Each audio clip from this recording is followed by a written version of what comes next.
Peace of mind and body. 29. I had a thought which I wanted to share. Some Muslims incorrectly believe that as long as something is lawful, one can indulge in it as much as they please.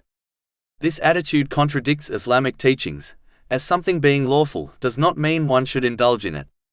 In a narration found in Jami' at-Tirmidhi, number 2451, the Holy Prophet Muhammad, peace and blessings be upon, advised that a Muslim cannot become pious until they avoid something which is not harmful to their religion, out of caution that it will lead to something which is harmful. In addition, the following verse makes it clear that pursuing one's desires, even lawful ones, can lead to misguidance.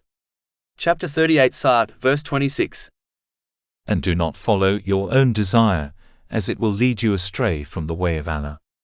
Indeed, those who go astray from the way of Allah will have a severe punishment for having forgotten the day of account. This verse outlines the reason why indulging in desires, including lawful ones, leads to misguidance. When one excessively pursues their worldly lawful desires, it will distract them from practically preparing for the day of judgment. This preparation involves using the blessings one has been granted in ways pleasing to Allah, the Exalted, as outlined in the Holy Quran and the traditions of the Holy Prophet Muhammad, peace and blessings be upon him. Pursuing one's desires will always encourage them to use their blessings incorrectly, which in turn leads to trouble in both worlds. Chapter 20 Taha, verses 124 to 126. And whoever turns away from my remembrance, indeed he will have a depressed, i.e. difficult life, and we will gather, i.e. raise him on the day of resurrection blind. He will say, My Lord, why have you raised me blind while I was once seeing?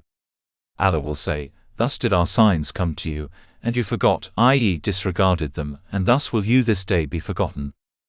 One must therefore be kind to themselves, and minimize pursuing their lawful desires, and instead concentrate on using the blessings they have been granted in ways pleasing to Allah, the Exalted. As Allah, the Exalted, controls one's spiritual heart, the abode of peace, and controls one's judgment in the hereafter, He will ensure they obtain peace of mind and body in both worlds. Chapter 16 An-Nahl, verse 97.